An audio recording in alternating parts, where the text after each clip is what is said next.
ఇప్పుడున్న రాష్ట్ర పరిస్థితి, ఇటు కేసీఆర్ వాళ్ళ యొక్క ప్రతిపక్షం ఉంది, వాళ్ళ యొక్క రాజకీయ విధానం ఈ పరిస్థితి ఏమిటి, ఇటు అధికారంలో రేవంత్ ఏదో 6 గ్యారెంటీలు ఎన్నో వందల హామీలు అవి అమలు చేసే పరిస్థితి ఉంది. వామపక్షాలు నాట్ ఓన్లీ సిపిఎం వామపక్షాలు ఓటింగ్ శాతం ఏంటి, ఈ మొత్తం నేపథ్యంలో ఈ మహాసభల్లో మీరు ఏ నిర్ణయాలు తీసుకోకపోతారు?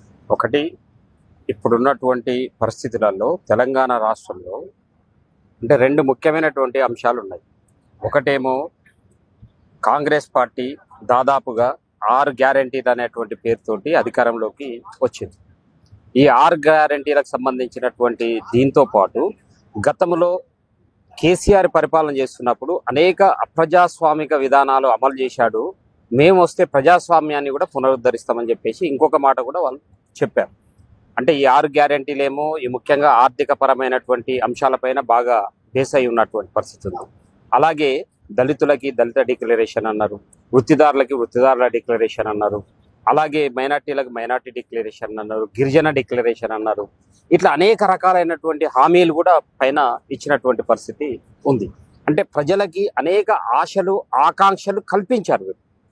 కాబట్టి ఇవి ఒకవైపు వాటిని నెరవేర్చాల్సినటువంటి బాధ్యత ప్రభుత్వం మీద ఉంది. కాబట్టి దానికోసము మేము ఒక నిర్మాణాత్మకమైనటువంటి వ్యూహాన్ని అనుసరించదలుచుకున్నాము.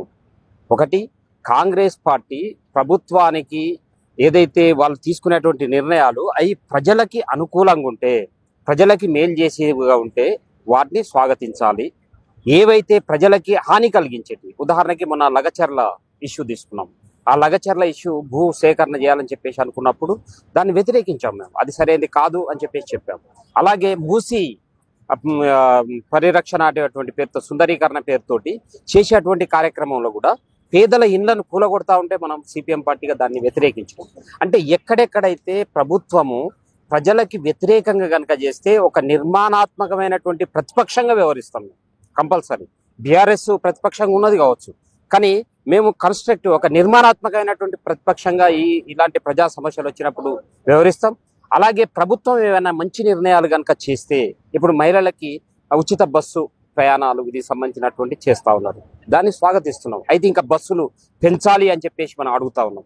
దాంతోపాటు ఇప్పుడు రైతు భరోసా వాగ్దానం చేశారు, రైతుల రుణమాఫీకి సంబంధించినటువంటిది చేశారు, కూలీలకి కూలీ భరోసా ఇస్తామని చెప్పేసి చెప్పారు. అలాగే ఇప్పుడు రేషన్ కార్డులకి ఒక ప్రాసెస్ మొదలు పెట్టారు. అనేక చోట్ల కొన్ని వ్యతిరేకతలు, దాదాపు ప్రభుత్వం చెప్తున్న లెక్కల ప్రకారమే మళ్ళీ ఒక 18 లక్షల దరఖాస్తులు వచ్చినాయి రేషన్ కార్డులు కావాలని చెప్పేసి వచ్చినటువంటి పరిస్థితి ఉంది. కాబట్టి ఇవన్నీ కూడా ప్రజలకి అనేక సమస్యలు వాళ్ళకు ఉన్నాయి. కాబట్టి ఈ సమస్యల మీద మాత్రం కంపల్సరీ సిపిఎం పార్టీగా మేము ఫైట్ చేయాలి అని చెప్పేసి అనుకున్నాం. ప్రభుత్వం అమలు చేస్తే స్వాగతిస్తాము, ప్రభుత్వం కనుక ప్రజా వ్యతిరేకంగా ఉంటే మాత్రం ప్రశ్నిస్తాము, నిలదీస్తాము, కొట్లాడతాము అని చెప్పేసి మేము చెప్పదలుచుకున్నాం. అదే ఈ రాష్ట్రంలో వామపక్ష పార్టీల బలోపేతానికి, అలాగే సిపిఎం పార్టీ యొక్క బలోపేతానికి మీరు ఈ మహాసభలో ఏమి నిర్ణయాలు తీసుకుంటారు? ఒకటి, సిపిఎం పార్టీ తెలంగాణ రాష్ట్రంలో, ఎందుకంటే సిపిఎం పార్టీ పల్లె పల్లెకు తెలుసు, గతంలో తెలంగాణ సాయుధ పోరాటం దగ్గర నుండి ఎర్రజెండాకు సంబంధించినటువంటి వారసత్వం అన్ని గ్రామాల్లో అన్ని ప్రాంతాల్లో ఉంది. అయితే దీన్ని ప్రజలలో వచ్చినటువంటి కొన్ని ఈ సందర్భంగా అనుకుంది ఏంటంటే, ఈ దాదాపు తెలంగాణ సాయుధ రైతాంగ పోరాటం జరిగి ఒక 7 దశాబ్దాలు దాటిపోయింది. అలాగే అనేక గ్రామీణ ప్రాంతాల్లో కూడా అనేక భూ సంబంధాల్లో కానీ, అలాగే అగ్రికల్చర్ అంటే వ్యవసాయానికి సంబంధించినటువంటి దాంట్లో కానీ ప్రజల జీవితాల్లో కూడా కొన్ని మార్పులు వచ్చినాయి. కాబట్టి ఈ వచ్చినటువంటి మార్పులను సిపిఎం పార్టీగా అధ్యయనం చేయాలని చెప్పేసి అనుకుంటా ఉన్నాం. ఆ అధ్యయనం చేసిన వాటి ఆధారంగానే తెలంగాణలో సిపిఎం బలపడడానికి కావాల్సినటువంటి అంటే అన్ని తరగతుల ప్రజల యొక్క సమస్యలు తీసుకుంటాం. ఒకటేమో బీజేపీ మనవాదం పేరుతోటి ఇప్పుడు తెలంగాణ పల్లెలలో చిచ్చు పెట్టడం కోసం మత విద్వేష కార్యక్రమాలు చేపడతా ఉంది. ఈ మత విద్వేష హిందుత్వ అనేటువంటి పేరుతోటి ఈ జరుగుతున్నటువంటి ఏదైతే ప్రచారం ఉందో ఈ దాడికి వ్యతిరేకంగా ఒకవైపు పోరాటం చేస్తాం.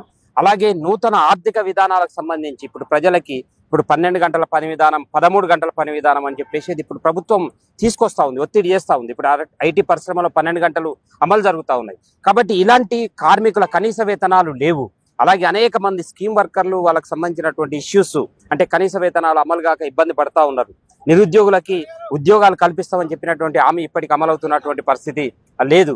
ఇలా మహిళలకు సంబంధించినటువంటి ఇష్యూస్ కూడా చాలా ఉన్నాయి. అంటే ఇలాంటి ఇష్యూస్ అన్ని కూడా నిరుద్యోగులను, కార్మికులను, రైతులను, వీళ్ళందరినీ కూడా మహిళలకు సంబంధించినటువంటి ఇష్యూస్, దళితులకు సంబంధించినటువంటి ఇష్యూస్, ఇవన్నీ కూడా తీసుకుంటాం. పాత బస్తీలో ముస్లింల యొక్క అభివృద్ధి కోసం మీ సిపిఎం పార్టీ అంటే తెలుసు, పాత బస్తీ బాగా వెనకబడి ఉంది అన్ని విధాలుగా. ఆ పాత బస్తీలో ప్రజల కోసం మీ యొక్క నిర్ణయాలు ఏంటి? మీరు ఏం చేయాలి వాళ్ళ అభివృద్ధి కోసం? కానీ అక్కడ ఆ మతోన్మాదం, మైనార్టీ మెజార్టీ ఏ మతోన్మాదం ప్రమాదకరమైంది. అక్కడున్న మతోన్మాద శక్తులు, మైనార్టీ మతోన్మాద శక్తులకి వ్యతిరేకంగా మీ పార్టీ ఏం చేయగలరు నిలవరించడానికి? ఒకటి అంటే హైదరాబాద్ ఓల్డ్ సిటీ లాంటి ప్రాంతంలో ముఖ్యంగా ఏంటంటే, ఒకవైపు ఎంఐఎం అనేటువంటి మైనార్టీలను ఓటు బ్యాంకులుగా వాడుకొని ఎదుగుతున్నటువంటి ఒక మతోన్మాద పార్టీ దాదాపు ఒక 5 దశాబ్దాలుగా అక్కడ ఎమ్మెల్యేలుగా, ఎంపీలుగా, అలాగే స్థానికంగా ఉండేటువంటి కార్పొరేటర్లుగా గెలుస్తూ మొత్తం ఆ పరిపాలన మొత్తం తన గుప్పెట్లో పెట్టుకున్నది ఒకవైపు కనిపిస్తా ఉంది. అయితే దీన్ని బద్దలు చేయడం కోసమో, దీన్ని తీసేయడం కోసమో ఎలాంటి ప్రయత్నాలు జరగకుండా దీన్ని ముస్లింల మీద వ్యతిరేకత రెచ్చగొట్టడం కోసం వాడుకోవాలని చెప్పేసి బీజేపీ లాంటి పార్టీలు ప్రయత్నం చేస్తూ ఉన్నాయి. దాన్ని ఆసరాగా తీసుకొని అక్కడ ఉన్నటువంటి హిందూ జనాభా ఏదైతే 30% హిందూ జనాభా ఉంది, వాళ్ళలో బీజేపీ విస్తరించడం కోసం ఒక ప్రయత్నం చేస్తూ ఉంది. అయితే ఈ ఎంఐఎం బీజేపీ మధ్య అక్కడ ప్రజా సమస్యలు మొత్తం విస్మరించబడిపోయినటువంటి పరిస్థితి ఉంది. ఎంత దుర్భరమైనటువంటి పరిస్థితి ఉందంటే, ఇప్పుడు మనం ఎవరికైనా ఒక గర్భిణీ స్త్రీయో లేకుంటే అనారోగ్యం పారైనటువంటి వాళ్ళని ఆదివాసీలు ఏదైతే ఆదిలాబాద్ లాంటి చోట లేకుంటే భద్రాచలం లాంటి చోట డోలీ కట్టుకొని తీసుకుపోతారు, వైద్య సౌకర్యాలు, రోడ్ సౌకర్యాలు లేక అని చెప్పేసి మనం వింటాం. కానీ ఓల్డ్ సిటీలో కూడా అలాంటి పరిస్థితే ఉంది. కొన్ని గల్లీలకి ఎలాంటి కనీసము ఆ మోటార్ సైకిల్ కూడా పోయినటువంటి పరిస్థితి ఉంది. అట్లా ఒక 1/2 కిలోమీటరు, 200-300 మీటర్ లోపల నుండి వాళ్ళని ఎత్తుకొని రావాలి. ఎవరికన్నా ఏదైనా జరిగితే వాళ్ళని రోడ్ మీద తీసుకురావాలంటే ఎత్తుకొని రావాల్సినటువంటి పరిస్థితి. అంటే అభివృద్ధికి నోచుకోక ఉన్నటువంటి పరిస్థితి ఉంది. పేదరికంలో ఉన్నారు. దాదాపు 100కి 40% మందికి సొంత ఇల్లు లేవు. దాదాపు సంవత్సరాల తరబడి కిరాయికుంటున్నటువంటి పరిస్థితి ఉంది. కాబట్టి ఇవన్నీ కూడా మనకు చూసినప్పుడు ఓల్డ్ సిటీ అనేటువంటిది నిరుద్యోగము, పేదరికము, నిరక్షరాస్యతకి ఒక అడ్డాగా మారిపోయినటువంటి పరిస్థితి ఉంది. దీన్ని మార్చాలి అని అంటే ఈ మతోన్మాద కుంపటి నుండి వాళ్ళని